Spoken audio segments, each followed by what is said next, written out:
Ready. आप सभी को बहुत बहुत नमस्कार, सबका अभिनंदन है। आज सुबह से अखबारों में जो सुर्खियां आई हुई हैं वो हम सबको एक कहानी बयां करती है। और आज की जो कहानी अखबार सुना रहे हैं वो कहानी एक महाराज और उसके महल की है। एक ऐसा महाराज जो बेशर्म है, एक ऐसा महाराज जिसके केवल महल की रिनोवेशन की कहानी नहीं है, ये पूरे के पूरे उसके आइडियोलॉजी और उसके पार्टी के लोग, उसके पार्टी के सोच के रिनोवेशन की कहानी। ये वो महाराज है जो न जाने कहां से आवाज निकालते थे और कहते थे, मैं कुछ नहीं लूंगा, मैं घर नहीं लूंगा, मैं बंगला नहीं लूंगा, मैं गाड़ी नहीं लूंगा, मैं लाल बत्ती कार नहीं लूंगा, मैं सरकारी गाड़ी नहीं लूंगा, मैं सिक्योरिटी नहीं लूंगा। कुछ नहीं से सब कुछ ले लूंगा जी। ये उस महाराज के रिनोवेशन की कहानी है। केवल महल का रिनोवेशन नहीं हुआ, महाराज के मानसिकता का रिनोवेशन, कि किस प्रकार से कुछ नहीं लूंगा जी से सब कुछ लूट लूंगा, कुछ नहीं छोड़ूंगा। ये जो परिवर्तन हुआ है, ये उस महाराज की कहानी आज हम बयां करने वाले हैं। याद करिए, दुबले पतले से वो महाराज, डबल एक्सेल का शर्ट और उसके ऊपर ये कलम, जिस कलम में केवल एक बार ही रिफिल भरा गया था। जब 2013 में महाराज ने ये दस्तावेज साइन किए थे, एफिडेविट दिया था, ये महाराज का दस्तावेज एफिडेविट है, एक ही बार इस कलम में रिफिल भरा गया है। आज तक उस कलम में रिफिल नहीं है, वो कलम केवल कपड़े में लगा रहता है, क्योंकि हस्ताक्षर तो मंत्री करते हैं। भ्रष्टाचार का काम करने का काम तो मंत्री करते हैं। महाराज ने एक ही बार हस्ताक्षर किया था और उसमें क्या लिखा था? उसमें लिखा था, मैं शपथ लेता हूं, मैं लाल बत्ती की गाड़ी नहीं लूंगा, मैं शपथ लेता हूं, मैं अपने लिए अनावश्यक सुरक्षा नहीं लूंगा। सुरक्षा बल नेताओं की सुरक्षा के लिए नहीं है, बल्कि आम आदमी की सुरक्षा के लिए होनी चाहिए। नेता को आम आदमी से ज्यादा सुरक्षा नहीं होनी चाहिए। मैं शपथ लेता हूं, मैं बड़ा बंगला नहीं लूंगा, आम आदमी की तरह सामान्य घर में रहूंगा। और बहुत सारी शपथ ली है, एक ही बार कलम का इस्तेमाल करके हस्ताक्षर किया था। महाराज ने शपथ किया था कि मैं शपथ करता हूं, मैं घर नहीं लूंगा।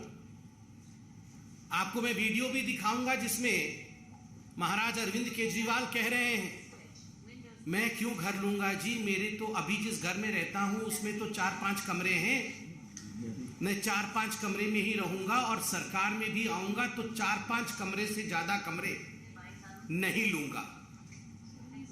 और मैं सरकार से भी निवेदन करता हूं कि एक छोटा सा घर मुझे दिया जाए, मुझे कोई बंगला नहीं दिया जाए, मुझे कोई गाड़ी नहीं दी जाए, और ये जो सरकार ने मुझे आवंटित किया है घर, इस घर को सरकार वापस ले ले। इस प्रकार की बातें करते थे। और आज मैं उस महाराज की हवस जो ऐसो आराम के लिए है, ऐसो आराम के लिए जो इस महाराज की हवस है, उसके हवस की कहानी सुनाऊंगा कि पैसे और ऐशो आराम के लिए किस प्रकार का इसका हवस है। मीडिया ने बताया है कि 45 करोड़ रुपए खर्च करके अरविंद केजरीवाल जी की जो सरकारी बंगला है उसका रिनोवेशन किया गया है। 45 crore rupees have been spent for the renovation of the bungalow of mister Arvind Kejriwal.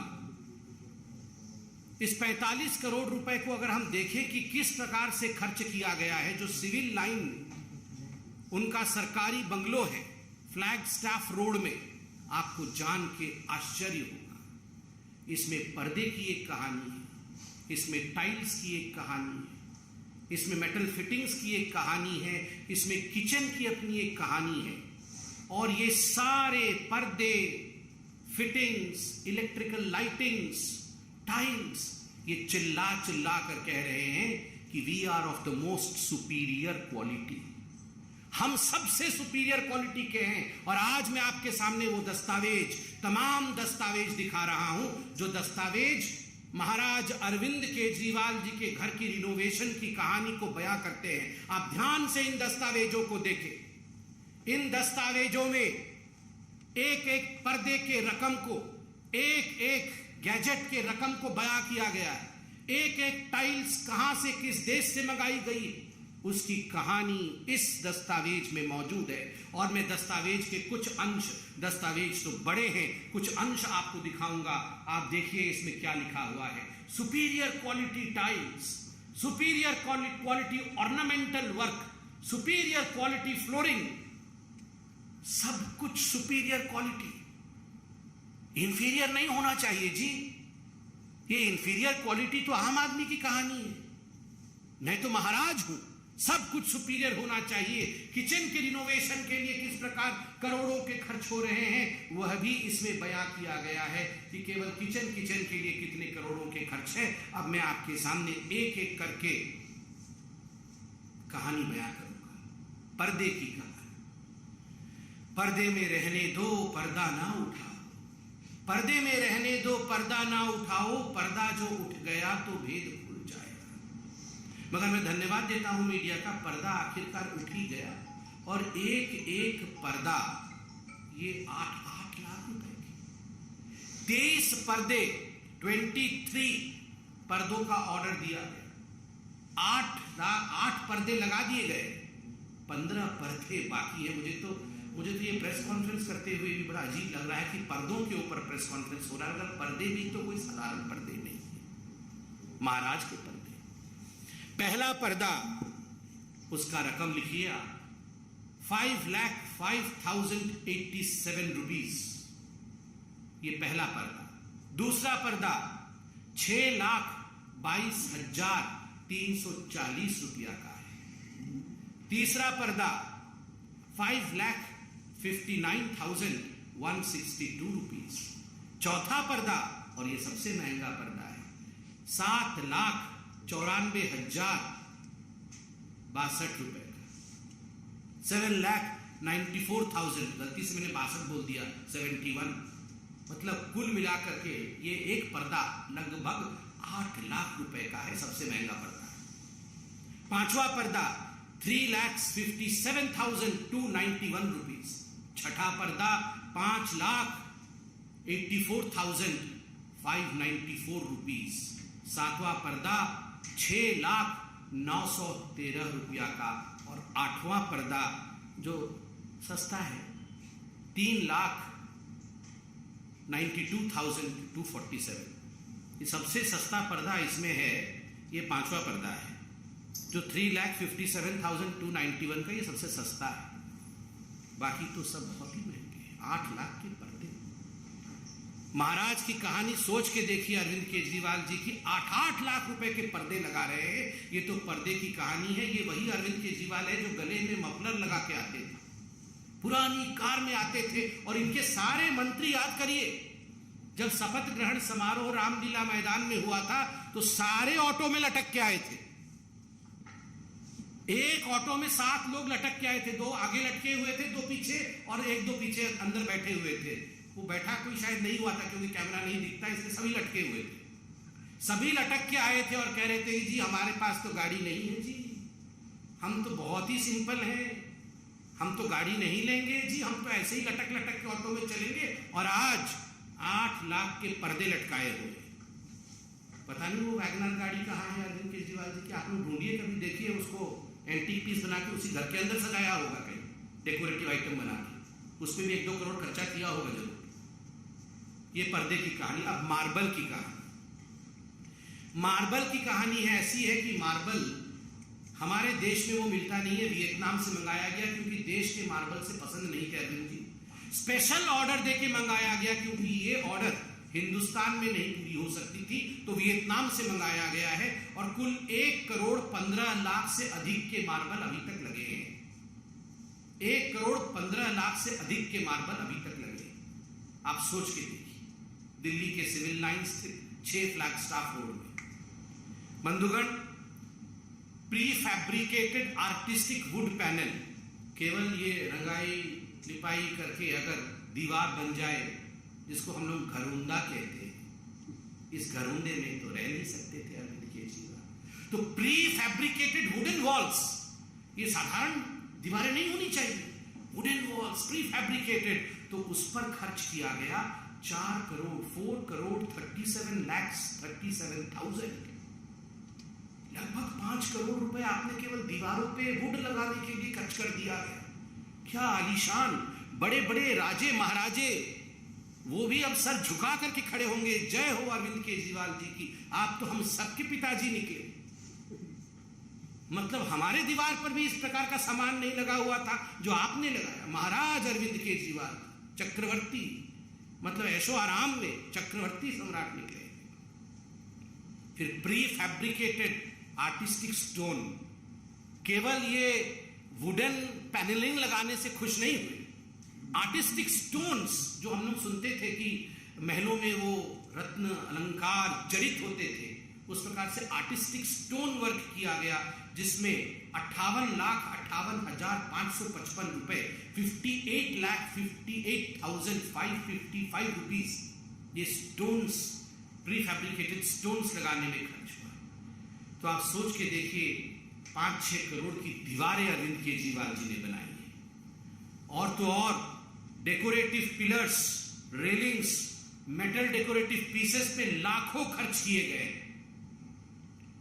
बंधुगण, कुल मिलाकर के ये सब 45 करोड़ 45 करोड़ रुपए का खर्च करके, मगर अभी इस कहानी का सबसे दर्दनाक मोड़ जो मैं आपके सामने रखने वाला, the most pathetic issue as far as the renovation of this whole महल of Arvind Kejriwal ji is concerned, कि ये उस समय रिनोवेट हो रहा था जब कोरोना की महामारी से पूरे दिल्ली में हाहाकार मचा हुआ था। मैं डेट के साथ आपको पूरा पीस रखूंगा, आपके सामने पूरे आंकड़े रखूंगा। आज समझ में आ रहा है कि अरविंद केजरीवाल जी जिस समय दिल्ली में ऑक्सीजन सप्लाई केंद्र तो कर रही थी, टैंकर तो आ रहे थे, मगर टैंकर अस्पतालों तक पहुंच नहीं पा रहे थे।